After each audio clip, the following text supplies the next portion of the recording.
You're listening to the official podcast of Asbury University, produced by students with God-honoring conversations that inform, edify, and encourage. This is Asbury. We explore culture and current topics through a Christian worldview, promoting a well-balanced life, and we empower our community to belong, become, and be set apart. I'm your host, Abby Lobb. Welcome to This is Asbury.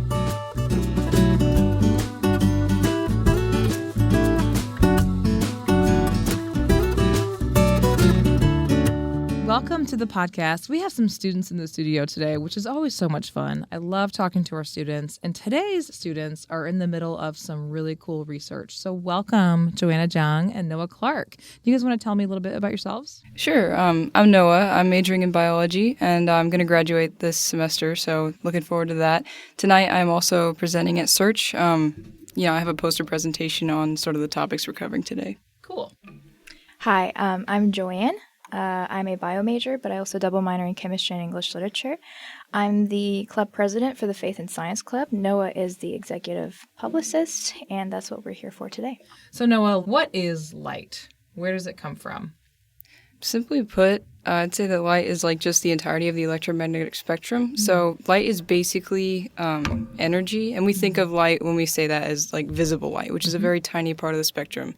And through that we see everything. But it's actually a lot more pervasive than that. Mm-hmm. Like there's light energy everywhere in the universe, whether you can see it or not. As for where it comes from, it's usually emitted from a source of some kind. Mm-hmm. Humans also radiate light, as we can see with infrared goggles and things. So, it's usually emanating from some source. But there are some things, such as cosmic microwave background radiation, which are considered to be like residual light from the Big Bang or from other theorized origins of the universe, which don't have an apparent source, but they are, everywhere. And so, that's kind of the basic understanding. Yeah. Well, I like what you said, some light we can see, but, you can also feel it. And like everybody knows that feeling of going outside when the sun's out. It's a feeling. So explain what that feeling is coming from. That's coming from heat emanated from the sun, as we know. And heat is another form of energy, which is to say light you can't see, and it's sort of a side effect of sort of the sun's massive energy output. And humans, we have our own chemical reactions going on in our body all the time, and the sort of byproduct of a lot of those reactions is heat or an energy in general. So that's why we're so warm, and, that's kind of where it comes from. Well, that's interesting because I remember somebody telling me, say you're vitamin D deficient and you're like, oh, I'll just take a vitamin D supplement. You're missing out on the chemical reactions within your body that create vitamin D. There's also other beneficial aspects of that reaction, which I think is what you just said, which is so fascinating to me, how our bodies are created to do these things without us even knowing it. It's amazing. Noah's touching on the really scientific aspects, the tangible aspects of light, and she also covers the imageries of light in the Bible as well. And then I transition into kind of the literature aspect of light, the imagery of it, how we associate it with different images of light and associations with those images of light. So we explore it from multiple perspectives. Quite a few angles, yeah. What are some of those associations that you're exploring in your research, Joanne? So this is actually associated with my search project that I'm going to be presenting tonight. It was also originally part of the In Light of All event that we just presented as part of the club. But my research is based on Robert Louis Stevenson's The Strange Case of Dr. Jekyll and Mr. Hyde. And I talk about light as it pertains to literature. So to kind of give context, are you familiar with C.S. Lewis's essays on Meditations on Toolshed? He talks about how there's a difference between looking at things and looking along things. And the analogy that he gives is a beam of light. He says, when you're standing in the beam of light, you're not seeing the light nor the particles illuminated by the light. But when you look along the beam of light, you're looking at the particles, the dust particles in the tool shed that are suspended, as well as you're also looking at the beam of light, precisely because you're looking along it. So in that sense, I'm kind of arguing for how literature kind of provides the looking along method. And you see that imagery in Robert Louis Stevenson's Strange Case of Dr. Jekyll and Mr. Hyde. That's fascinating, Joanne. I'm looking forward to seeing your all's poster presentations. That's really cool. We're and excited as well. Yeah, maybe one of you will win. We'll see. We're pointing at each other. Yes. So you touched on it briefly, Noah, the event that you guys did a couple weeks ago, In Light of All. It's about faith, light, science. This ties into your project with Search. Tell us about that. Yeah, well, I sort of had this concept of studying light as a whole, but it was kind of late in my major to start an entirely new study, especially since, quantum mechanics is not my specialty yet. So Dr. Schaefer is my mentor, and he suggested that I take a more philosophical view on it. So I'm really passionate about the faiths and the sciences together, especially in an apologetic sense, because I believe that science can help bolster your faith as a Christian. Unfortunately, a lot of the talking points that faith and science sort of intersect on is the theory of evolution and things that stem from that. So it's a very sort of restricted, what do you call it? Debate circle that they're kind of it's all about correlated origins. to. Yeah, is that right? It's all about origins and specifically Darwin's theory, not much about the rest of reality. So I figure it's a lot easier to start from a point where both faith and science are kind of they're kind of unfamiliar, because light is an enigma in pretty much every field. We don't really understand it perfectly, actually hardly at all. But in the sort of backdrop of faith, we have more of a context for why it behaves the way it does and how it can be correlated to our Creator. So it's a really interesting sort of jumping off point to sort of reconcile faith and science, in my opinion. And that's what our In Light of All event was kind of about. I gave a big sort of rundown of what light was in the arts and in the religions and in science, and then how we could use that as future apologetic Christians or intellectuals in our careers and in our talks with people. What made you guys want to study this? So it's actually just conversations that we have with professors that really help. With Dr. Schaefer, this is actually a signature that he signs off his emails with. I think it says something like, if reality is only 0.0035% of, what we see, how can we be sure that what we believe, the reality is just only of what we see. So can we believe that? So just kind of intersecting all these ideas together, coming with professors to kind of expound on that, and forming a club to provide an environment with which we can have collaborations through with peers as well. So that's just been our whole goal, just trying to get more discussion on topics like this. Yeah. And I had actually had this theory for a long time. When I was younger, my mom and I would actually talk about this one-on-one. She's not a scientist, but we would like to talk about things related to faith and science. And she was like, we don't know what exactly, subatomic particles are made of, leptons and quarks, for example. And she was like, what if it was made of energy? What if fundamentally everything is made of light? Because we know fundamentally most of us is empty space. Atoms don't take up a lot of space. Collection of atoms. Yes, exactly. But then we have to dig deeper into, the quantum realm and things that you see in sci-fi and things. And we really don't understand it all that much. And Mom was like, well, what if, would it be contradictory to science if everything was made of light? And I was like, well, I don't know. So I would look up things, and it was like, there is a basis for this. People in physicists have started to theorize things like this. And then it hit me the first thing that God said at the beginning of creation was, let there be light. And it wasn't the sunlight, because he didn't invent the sun or the moon or stars till later in the week. So that could be, what he based creation off of was light, which is a fundamental aspect of his goodness and his holiness. So that was really interesting to me as a kid. And then I came to Asbury, and I saw Dr. Schaefer do sort of the black and white chapel. I don't know if you were there. That was right before the revival yes, hit. It was the day before. Yes. So that was incredible to me that someone else had this sort of idea that fundamentally, what if we don't really understand reality and God really does? That was wild to me that I hear a science professor saying these things. And I was like, wow, I need to study this. I'm not stupid. I can look into this more. And that's kind of how it started for me. Yeah. What about you, Joanne? In terms of just light or just studying this topic or any of your research for that matter. What for was me, the spark? It really came into fruition after talking with Dr. Straight about my particular project, and then after talking with Dr. Schaefer.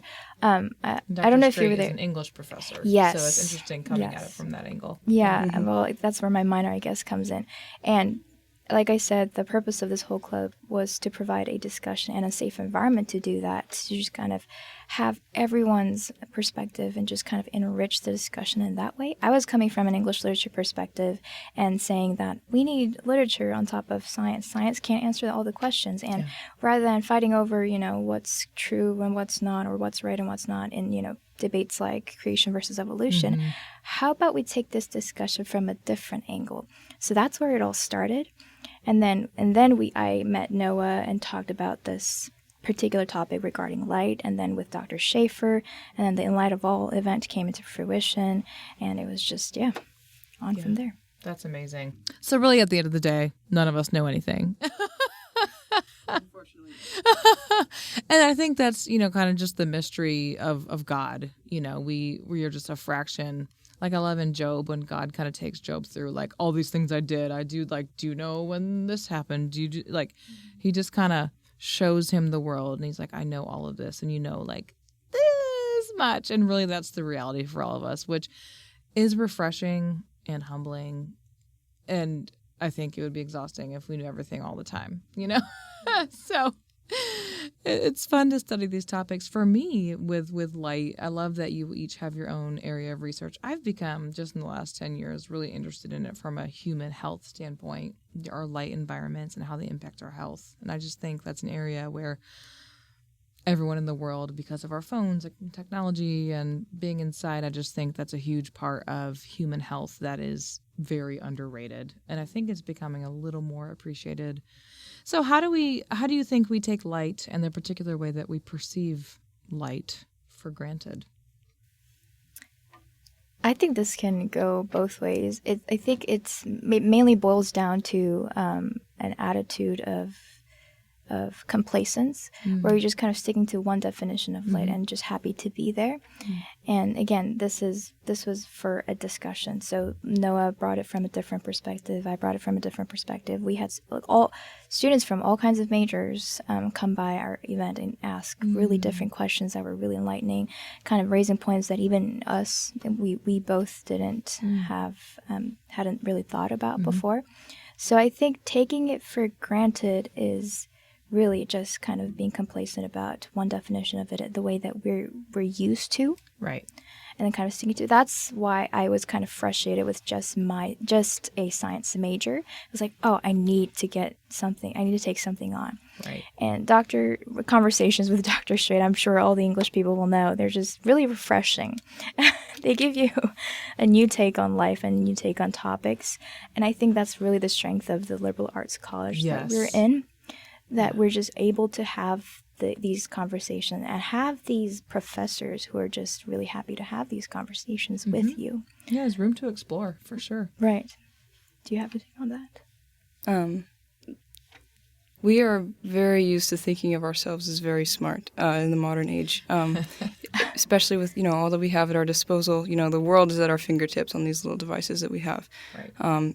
But then when you look at, quantum mechanics and how it was born, in the double slit theory, which I'll be speaking on tonight in front of my poster, you realize that even the most intelligent scientists, if they dig far enough, they come to the same conclusion that our biblical forefathers had. And we think of them as very primitive and sort of unknowledgeable about many things that, reflect reality. But the same conclusion that our biblical forefathers had was, we are, what is man that you would be mindful of him, God? What are we that you would care for us?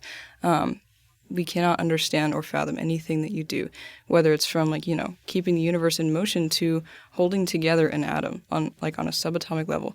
It is just incredibly, incredibly designed and incredibly wonderful. And we take that for granted with pretty much everything because I want to say that we often feel like when we talk about science and progress, we have to make a caveat. I'm not criticizing, vaccines. I'm not criticizing, medical advancement. I'm not criticizing, the light bulb. I'm not saying anything that's bad.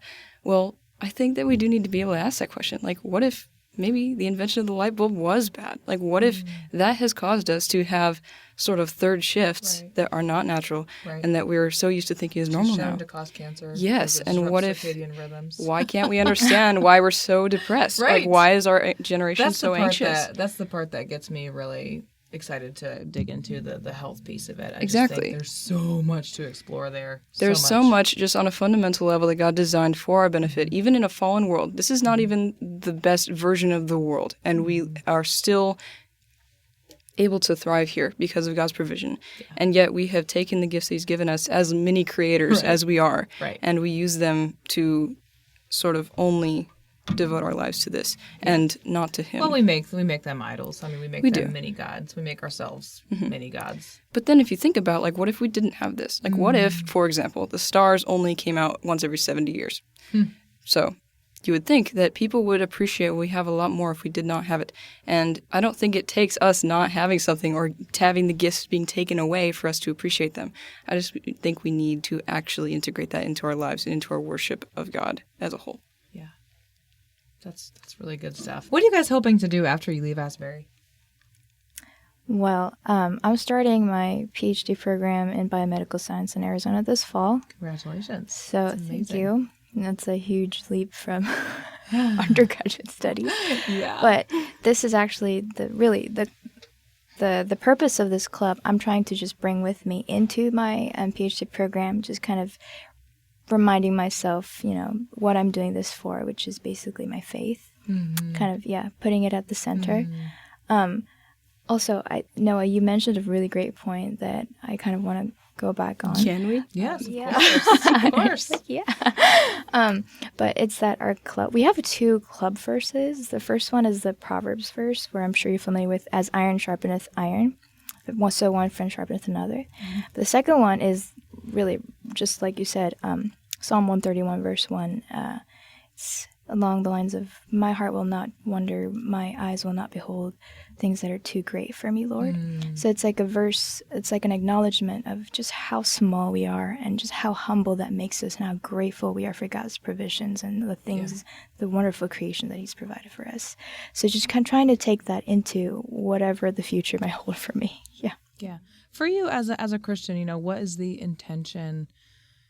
What's the outcome you're hoping for with your research? That's as a believer, it's like, okay, well, number one, we want to glorify God and, shed light on things that He's created. For you, what kind of drives you in terms of research? Yeah, for me, it's always been a combination of what has always been at hand and also what doors God's opened. For me, coming to college too, it's never been an option for me. It's always been a matter of what doors open, and God's always had one door open at a time. So that's just the door that I walk through, and just being thankful each step of the way. And thankfully, He's opened doors where I, think I will enjoy. And find great meaning doing work. So what about you, one Noah? step at a time. Where my research is sort of and kind of the hope that you have for it. I mean, I didn't really know I was going to even be doing this poster or research until very, very late in the game.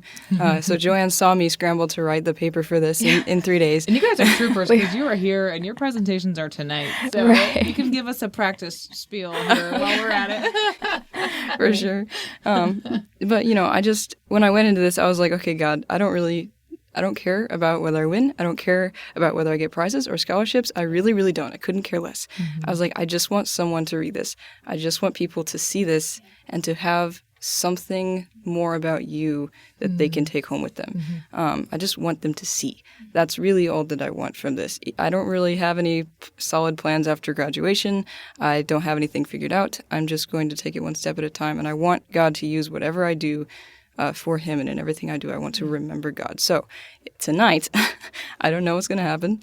I don't much know if I'll see any fruit from my efforts or if either of us will. But I'm trusting God to do with this what He will, and that's all that I want. Love that. That's great. I'm excited to see how that turns out, and I'm looking forward to reading both of y'all's research because it both sounds amazing. I'm a photographer, and so, everyone has their own, use of light and the way they harness light and the way, everyone, you said it earlier, Joanne, everyone kind of comes at it from a different angle, in their own context, which is another beautiful thing about light, is that it's multi-purpose. Yeah. Yes. And we can't live without it. So, just as we close, I appreciate you all coming in here so much. Thank you for having Thank us. you for having us. Oh, you're welcome. I love talking with students. It's the reason we're all here. And I love this research. Just as we close, anything that you all want to add about the Faith and Science Club? That's where you met. That's where you this research was birthed from. Anything in closing? Yeah, I actually joined the Faith and Science Club sort of late in the game as well. I didn't know there was like a spot for me as much as I figured out. But I'm very, very glad to see this club be the success that it is. And again, even if one person comes in and is able to talk about questions that they have regarding faith or science, I think it's a win. I think it's a huge win. Absolutely. So I would really, really like to see that continue on this campus. Mm-hmm. Yeah, and Noah was an active member from the beginning of this club. We just had an opening in the cabinet later on. So we're also having open positions for next year. So if anyone is interested, my name is Joanne Jung. This is Noah Clark, so Hi. please reach out. But like Noah said, we're just hoping that this vision that we made with this club, it's embodied in the club. We're just trying to continue to explain what science is and how it can enrich every aspect of life, provide a safe environment for people of all kinds of opinions to come and have a really insightful discussion, and just be a really encouraging body of believers, of Christian STEM majors who are going out into the field or to grad school, wherever they go. So just kind of hoping that vision will be carried through. We do want to spur each other on, for sure. And it's very important, that we have that science aspect integrated with our faith. And again, the more that you know about God, that changes the way that you live, and that changes, how you apply ethics to your life. That changes your morality. That changes your worldview, and it changes how you die. It changes every single thing about you. The more you know God. Well, just really quick along the lines of that vision. In closing, one more question. In closing, a lot of people struggle with just engaging in the conversation of faith and science. They don't even want to go near it, or they just, like one of you said earlier, they immediately go to that origin. Okay, well, do you believe in evolution? Blah blah blah. There's so much common ground. How would you encourage Christians to approach this conversation in their daily lives? You just really hit it spot on. Basically, what our club was made for is that we're taking it upon ourselves as people who are entering into the expertise of science fields to make it more available for lay people, for the general public, for them to understand, equip them with the knowledge in more understandable terms so that they'll come to their own conclusions, hopefully in the direction that adds on to their faith instead of taking away. So, and the whole purpose of this is also to just kind of encourage other science majors who are in the same position to do the same wherever they are. So I think if we just continue to make this, we're not expecting anyone to just, convert and just say, oh, this is making total sense and we want to know more. But I think our efforts, it's going to get there somewhere. Yeah, because you said it really well, for some people, it will unfortunately draw them away from their faith. But for so many others, it will just push them deeper into their faith. Well, too, I think that a lot of Christians especially, I don't know about science majors as much, but a lot of people are afraid to come to events like this because there's this mindset of, difficult questions will dismantle my faith, and difficult questions will make me question my faith. And that, I would say to them that you actually become stronger for discussing things that are hard. And if you haven't been raised in a household that has sort of these topics explained to you and talked about with you, then you're going to be unused to it. But you need to be equipped with these skills in some form before you leave college, because you cannot be an apologetic Christian without knowing how to talk and how to discuss civilly with other people. I think it makes you stronger for that. Definitely. Thank you again, ladies. This was such a pleasure having you in here, and good luck tonight. Looking forward to seeing your research. Thank you. Thank you so much. Well, thank you so much for joining us for this episode of This is Asbury. To learn more about Asbury University, visit asbury.edu.